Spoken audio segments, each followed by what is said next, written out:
Hello, hello, hello, and thank you for tapping into this very informative video. As you may or may not know, the three facets of my channel are day trading, faith, and lifestyle. And this video falls into the lifestyle category. I am a special needs teacher. I teach children with autism, grades K through 5, and I absolutely heart what I do. I enjoy it so much. This year, our district adopted a new curriculum, and a lot of teachers needed a PD to navigate it.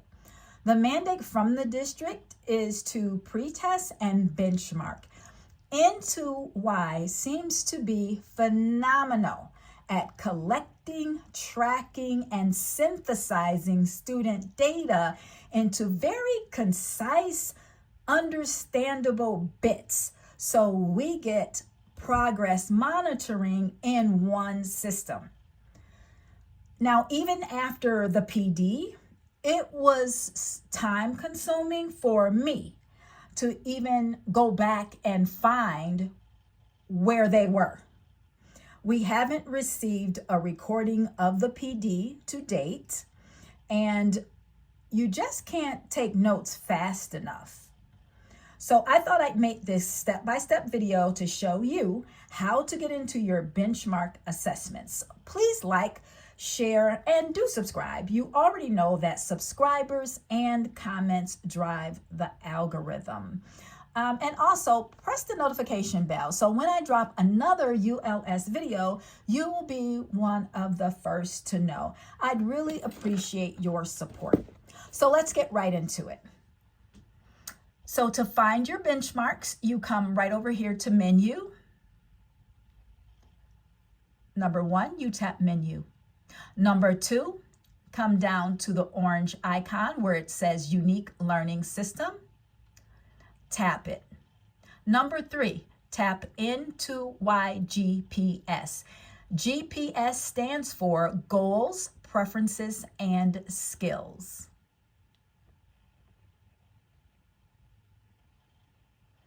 Number 4, come here to the blue vertical student button.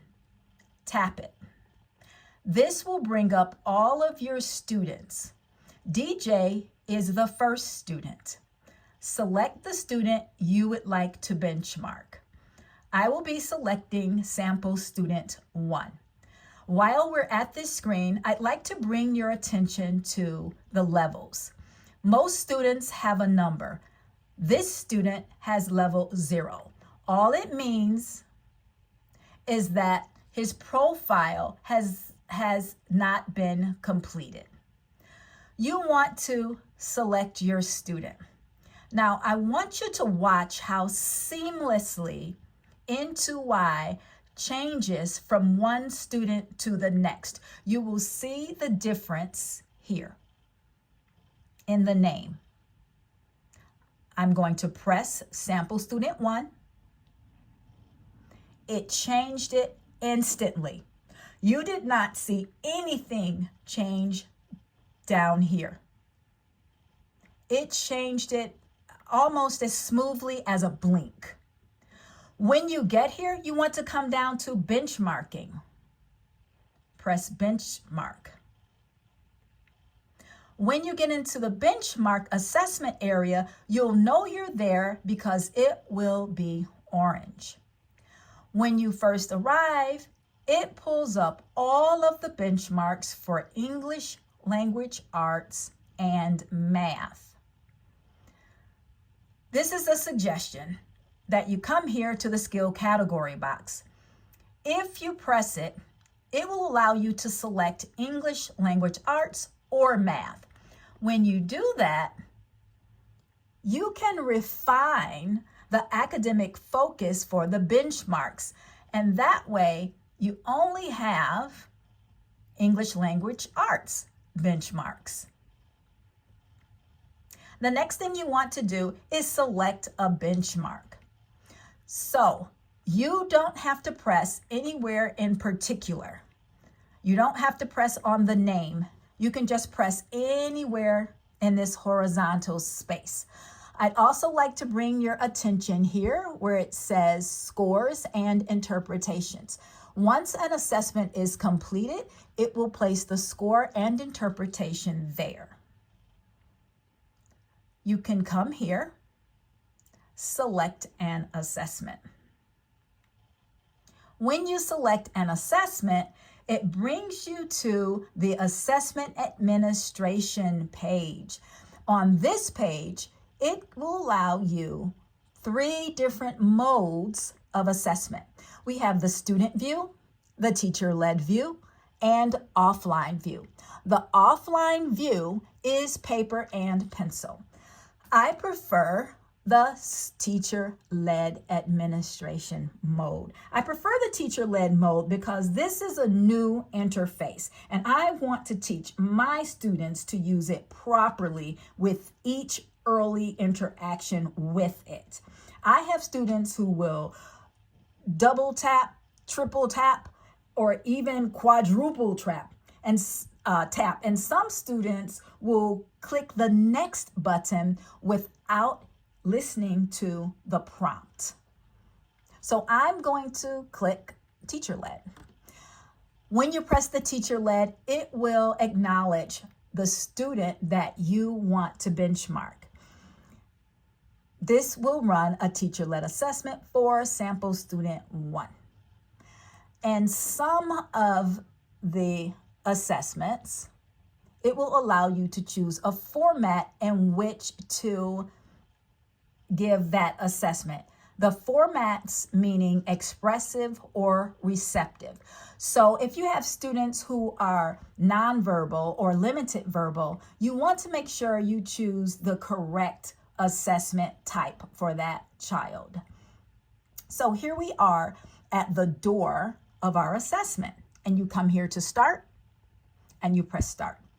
Now, once you're in the assessment, some of them, if you can look at this, you can see this screen. You don't see anything else on this screen. But when I move this screen up, we have a teacher prompt. So you need to know that that is there. You would know that if you read the PDF assessment guide, but that is why I'm here. So if you didn't read it, no problem, that's there, okay? So you want to read this to your student. This sign means stop. Choose the sign that matches stop. When you click this button or the student clicks the button, the computer will read the word. But also, stop. It reads it here, okay? Stop. The student makes a selection. If the student is not able to click the next button, you can click the next button. If your student is able to learn how to click the button, then you want to start early to allow that student to tap that button, even if you're using some physical prompting to click it. Or not to click it, but to get it in the right space so they're not touching all over the screen, okay? So we're gonna go next. Again, pull the screen up and read the prompt. This sign means wash hands. Choose the sign that matches wash hands. The student will come and click the only option available. Listen. Wash hands. And then next. Now on this screen, I want to bring your attention to these 2 words right here at the top. It says no response. If your student has no response, click it. And it will go to the next item in this assessment. Again, you'll move your screen up and read the prompts. So there you have it. So let's review. This is how you find your benchmark assessments and how you benchmark. So let's review. Number 1, click menu. Number 2, click unique learning system. Number 3, click into Y, GPS. Number 4, click the blue vertical student button. Number 5, select a student. Number 6, come to benchmark. Number 7, refine your skill category. Number 8, select a benchmark. Number 9, select the mode of administration: student view, teacher-led, or paper and pencil, which is offline. Let's select teacher-led. Now, this is what I was referring to. For my student, my sample student, this didn't come up in that particular assessment. Here we have where it will ask you, what format do you want this assessment to present in? Expressive or receptive? My students are primarily nonverbal and very limited verbal, so I select receptive and start. Here we are at the door of our assessment. Press start. Now for receptive, what do we have but this beautiful big blue speaker button that you cannot miss, right? And you have instructions. Tap the sound button to listen and choose the word. Now you can teach your student to do this, or you can tap it.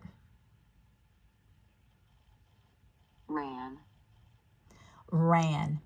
Now, what I like to do with my students, and another reason why I choose teacher-led, is because the computer voice is sometimes muffled. It sounds muffled to me.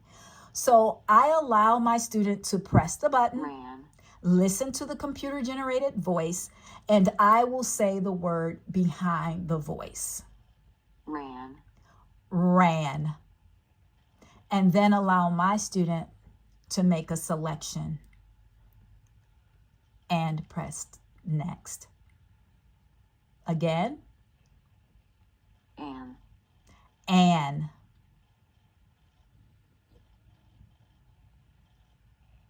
And next. And there you have it. So that's it, guys. If this video was helpful for you and you know you're going to be using it, please like, share, and subscribe. Especially share it with your colleagues so that they can have a resource as well. Thank you for watching.